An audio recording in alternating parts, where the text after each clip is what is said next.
Hey everybody, it's Otto, live from Amsterdam, where today is my favorite day of the year, King's Day. The one day that 17 million Dutchmen dress up in orange, party like crazy to honor the king.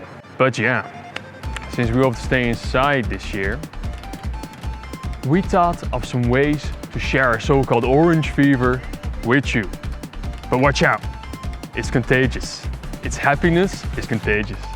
Here are some ways to celebrate King's Day at home, inspired by the locals.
So, wherever you are in the world, I'm sending you positive orange vibes.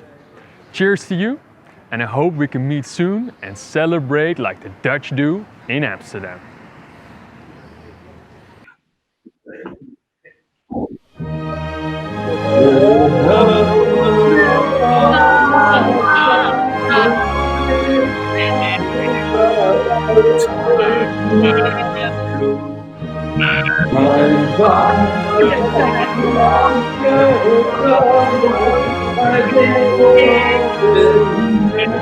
I